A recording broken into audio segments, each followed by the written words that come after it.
प्यारी साध संगत, गुरु महाराज की जय हो। जैसा अभी आपने मीरा आंटी से सुना, ऐसे और कई गुरु भगत हैं जो अगर अपना सत्संग शुरू करें तो शायद एक किताब लिखी जा सकती है। मैं सबसे पहले आपको ये एक चीज़ बताना चाहूँगा कि मैं जो कुछ भी कहूँगा वो अपने एक्सपीरियंस पे बेस करते हुए कहूँगा। गुरु महाराज के ना तो कोई आ सकता है ना कोई जा सकता है जब तक गुरु महाराज की आज्ञा ना हो। तो कई बार हम ये सोचते हैं कि मैं उसको लेके गया, वो मुझे लेके गया, उसका ये हुआ, उसका वो हुआ।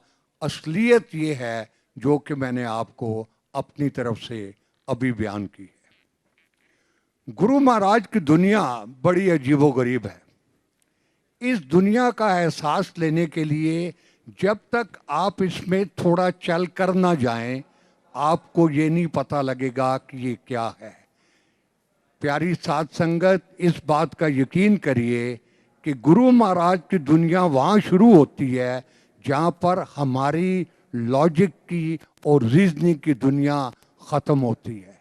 और जो आप गुरबानी में कई बार सुनते हो, तेरा अंत किसे नहीं पाया, दैट इज़ व्हाट गुरु जी दुनिया है। जब हम पहली बार गए गुरु महाराज के यहाँ, तो गुरु महाराज ने मुझे कहा, जा तू पीछे जाके ध्यान लगा। मेरी वाइफ को आगे बिठाया और कुछ देर के बाद इनको अपने हाथ से बर्फी का प्रसाद दिया। आधा घंटा और गुजर गया। दूसरी बार इन्होंने मेरी वाइफ को संगत के साथ अमृतियों का प्रसाद दिया। मैं दीवार के साथ पीछे देख रहा था, दिल में ये सोच रहा था कि ये दबादब मिठाई खा रही है और ये डायबिटीज की पेशेंट है। तीसरी बार गुरु महाराज ने इसको फिर प्रसाद दिया। जब इसने प्रसाद ले लिया तो मुझे दिल में ख्याल आया कि हे भगवान, ये इसकी रात आज कैसे गुजरेगी और कल सुबह क्या होगा।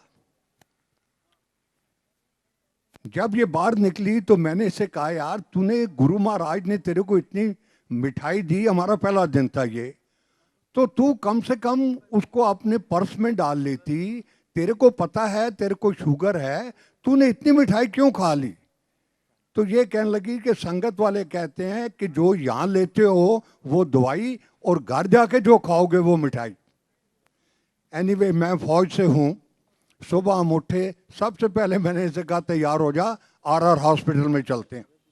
आरआर हॉस्पिटल में गए इसका ब्लड टेस्ट कराने के लिए। इसकी रीडिंग जो नॉर्मली फास्टिंग की 170 और 200 के बीच में होती थी, 107 थी। मैंने इससे कहा कि या तो ये कोई मशीन में गलती है और या ये कोई मिरेकल है। चलो कोई बात नहीं, आरआर हॉस्पिटल है, एक चक्कर लगा के फिर आते हैं। एक चक्कर लगा के हम फिर आए, दोबारा इसका टेस्ट कराया तो उस वक्त इसकी रीडिंग 110 या 111 थी। तो मैं आपको ये कहना चाहता हूँ कि ये गुरु महाराज की ऐसी दुनिया है जिसका एहसास आप उसी वक्त कर सकते हैं जिसको आप फील करते हैं। बयान करने से शायद ऐसा एहसास नहीं होता। मैं फौज से हूँ। ये जो किस्सा मैंने आपको बताया है ये 27 मार्च 1999 का है। हमें गुरु जी का एहसास था तकरीबन 95 में, और सुनते थे कि जलंधर वाले बाबा जी हैं और इनके यहाँ बहुत लोग जाते हैं। जब मैं गया तो मुझे बड़ी देख के हैरानगी हुई कि मैंने इनकी संगत में कम से कम हाफ ए डजन तो आर्मी चीफ देखे, 3-4 प्राइम मिनिस्टर देखे, इंक्लूडिंग डॉक्टर मनमोहन सिंह।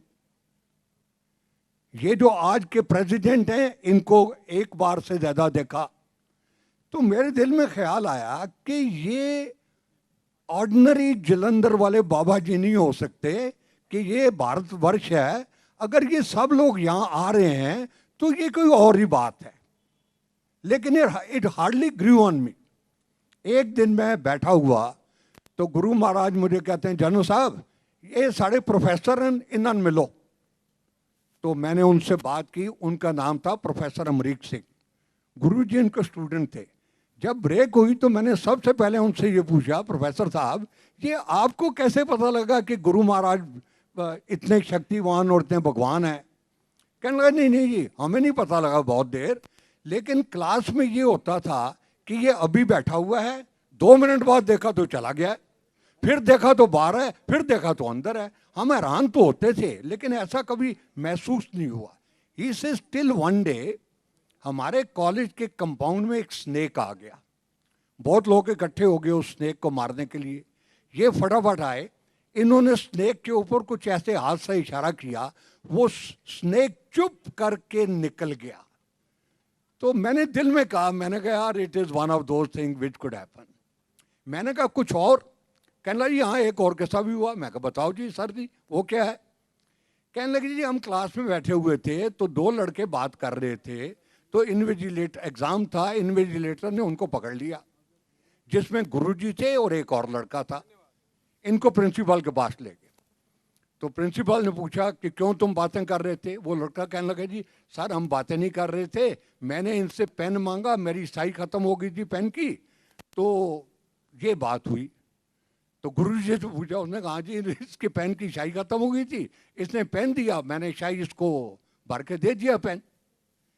तो वो कहने लगा इन्विजिलेटर के सर ये झूठ बोल रहे हैं, इनके पास कोई स्याही की 2 हाथ ही नहीं थी, तो इसने स्याही कैसे भर दी? प्रिंसिपल गॉट अप, ही टुक ए पेन, कहता अच्छा तू स्याही भर सकता है ना पेन में, ये ले पेन, इसमें स्याही भर। गुरु महाराज ने उसकी कैप उतारी, फूंक मारी और पेन प्रिंसिपल को वापस कर दिया। उसने लिखा, इसने लिखना शुरू कर दिया पेन ने। कहते अच्छा ये तो कुछ अजीब मामला है, wait. He got up, took another pen from his अलमारा, उस पेन को पहले टेस्ट किया कि इसमें स्याही तो नहीं है, बिल्कुल नहीं थी, फिर गुरु महाराज को दिया, गुरु महाराज ने फिर फूंक मारी, उसने फिर लिखना शुरू कर दिया। And then the principal got up and touched his feet.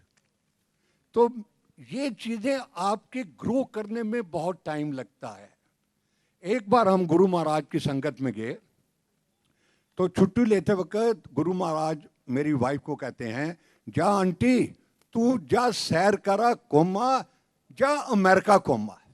हम बाहर निकले तो मैंने अपनी वाइफ को कहा यार गुरुजी ने तेरे लिए जगह बड़ी अच्छी चुनी है, ना तेरा पासपोर्ट है, ना हमें अमेरिका में कोई जानता है, ना कभी हमने ख्वाब में सोचा है कि हम अमेरिका जाएंगे घूमने के लिए।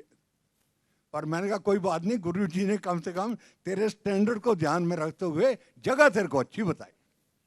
अगले दिन जब हम वापस आए छोटे मंदिर में, तो गुरु महाराज कैबिनेट के ऊपर बाहर बैठे हुए थे।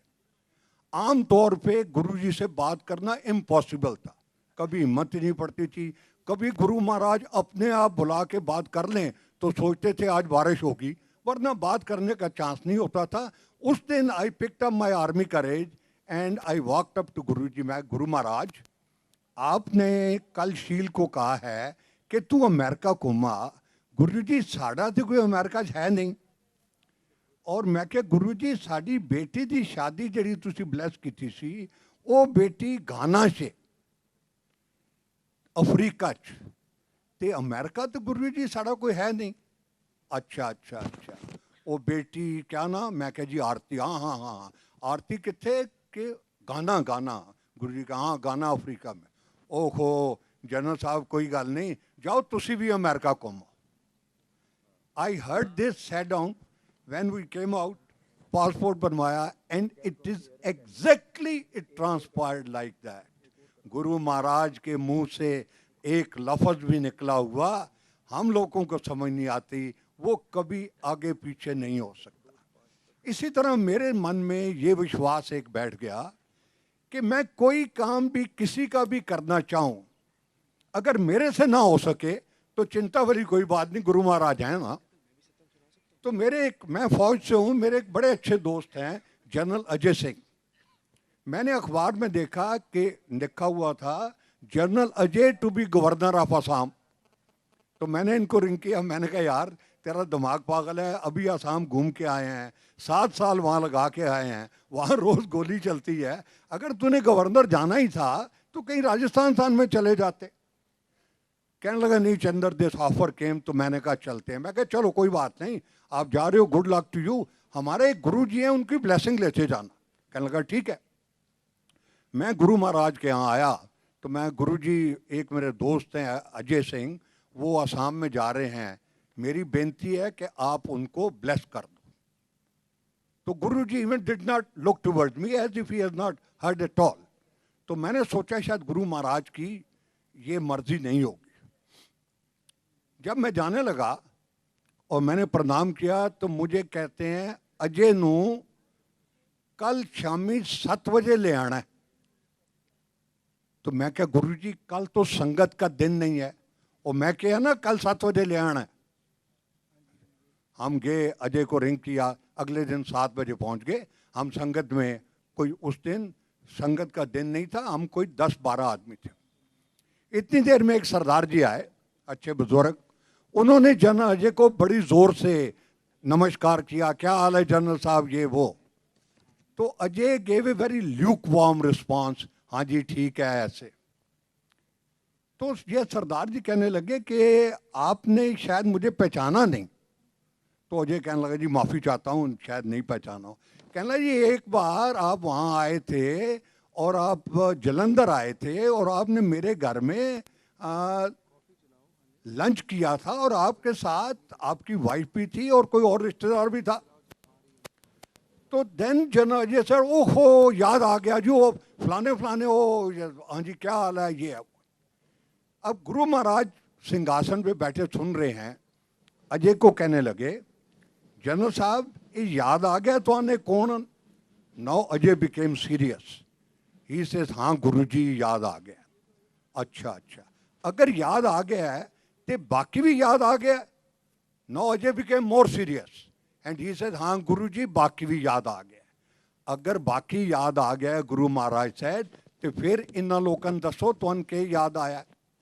नाउ जनरल अजय सेज कि एक बार ये बड़े सख्त बीमार थे, बत्रा हॉस्पिटल में एडमिट हुए, बचने की उम्मीद नहीं थी, he was semi conscious and he was taken to a Guruji in Jalandhar by his brother in law and wife. और गुरु महाराज ने इनके कंधे के ऊपर हाथ रख के कहा कि जनरल साहब खड़े हो जाओ, आपको ठीक भी करना है और गवर्नर भी बनाना है। और ये बात 9 साल 2 महीने पहले हुई। लास्ट वन, गुरु जी ने कहा कि आपके साथ एक और थे, वो कौन थे। तो अजय कहने लगे जी वो मेरा साला था, मेरा brother in law Ajay Vikram Singh.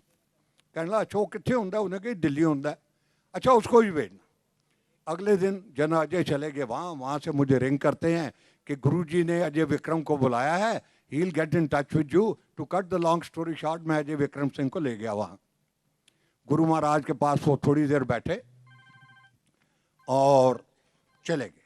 मुझे कहने लगे आप इनको जानते हो। मैं कहा नहीं गुरुजी मैं इनको बिल्कुल नहीं जानता, ये कृष्णा का भाई है और मैं अजय को जानता हूँ, इस वजह से इनको जानता हूँ। कहने लगे ये बड़ा अच्छा आदमी। मैं कहा हाँ गुरुजी, कुछ ज़माना पहले ये मिनिस्ट्री ऑफ डिफेंस में जॉइंट सेक्रेटरी था और इसकी रेपुटेशन बड़ी अच्छी थी। कहने लगे हाँ ये पहले भी मिनिस्ट्री ऑफ डिफेंस में रहा है और अब भी ये डिफेंस सेक्रेटरी बनेगा। जिस दिन ये बात हुई, that day mister Ajay Vikram Singh was a joint secretary in the ministry of commerce. मैंने इसको रिंग कर दिया, मैंने कहा भैया मुबारक हो, गुरु महाराज ने ये कहा है। टाइम गुजरता गया, we lost track of this. Till one day, Mr. Ajay Vikram Singh became a secretary in the Ministry of Roadways. तो मैंने अपनी वाइफ को कहा कि गुरु महाराज ने कहा था ये डिफेंस सेक्रेटरी बनेगा, चलो अच्छी बात है, सेक्रेटरी तो बन गया है लेकिन डिफेंस सेक्रेटरी नहीं बना। और टाइम गुजरता गया, this government fail, the government was reform and in the shuffling Ajay Vikram Singh became the defence secretary. जिस दिन वो डिफेंस सेक्रेटरी बना, हमने एक दूसरे से बात नहीं की, हम दोनों गुरु महाराज के पहुंचे। जब मैं वहां पहुंचा तो अजय विक्रम सिंह थे, चंदा तेरे को याद आ गया है? मैं कहा सर मुझे सब याद है, आपको याद आया कि नहीं? तो प्यारी साध संगत, ये गुरु महाराज की अजीबोगरीब महिमा है। ये ऐसा दरबार है जहां से आप हमेशा कुछ ना कुछ लेकर ही जाएंगे। एक चीज पे ये डिपेंड करता है कि आपका कितना फेथ है। कभी कभी गुरु महाराज अंग्रेजी ऐसे बोलते थे कि जैसे अगर आप उनको देख ना रहे हो तो आपको लगेगा ये कोई अंग्रेजी बोल रहा है। एक लेडी आई, एनआरआई थी, कहने लगी गुरुजी मैं ठीक हो जाऊंगी। Obviously she was suffering from skin cancer. Guru Maharaj said अंग्रेजी में कि हाँ हो जाएगी। कहने लगी गुरुजी कितने परसेंट होंगी? गुरु महाराज ने कहा जितने परसेंट तेरे को फेथ है। तो it is all a matter of faith. आजकल गुरु महाराज की संगत एक एक दिन में 10-10 जगह होती है। गुरु महाराज की संगत New York, new Jersey, Australia, Canada, कहाँ होती है। And the last what I want to tell you is, जब गुरु महाराज की संगत पहली बार गुड़गांव में हुई तो गुरु महाराज सिंहासन के ऊपर बैठे हुए थे, मैं एक साइड में खड़ा था, जैसे अभी कमांडर शर्मा खड़े हैं। तो एक कोने में बड़ा शोर शराबा था। तो गुरु महाराज ने मुझे कहा जनरल साहब ये क्यों हो रहे हैं, उत्ते इतना शोर क्यों है? मैं क्या गुरु महाराज लोग बहुत दूर दूर से आए हैं, ये आपके नज़दीक आना चाहते हैं, आपको टच करना चाहते हैं, आपसे बात करना चाहते हैं। अगर ये सारे लोग स्टेज पर आ जाएं गुरुजी तो स्टेज तो बैठ जाएगी। अच्छा, इनको बताओ कि ये मुझे देख सकते हैं या नहीं देख सकते? मैं इन सबको देख सकता हूं, और जो कोई भी यहां आया है मैंने उन सब का कल्याण कर दिया है। इनको बोलो कि आराम से लंगर करें और जाएं। मैं कह थैंक यू गुरुजी। मैं चुप हो गया थिंकिंग कि this is a talk between me and Guruji. कहने लगे नहीं, माइक पकड़ो और अनाउंस करो, विच आई डिड। तो मैं आज उसी दिन को याद करते हुए गुरु महाराज से प्रार्थना करता हूं कि पहले की तरह और हमेशा की तरह अपनी संगत का कल्याण करें जैसे करते आए हैं। और आप सब लोगों से बेनती करता हूं कि गुरु महाराज के चरणों से जुड़े रहें। जय गुरु।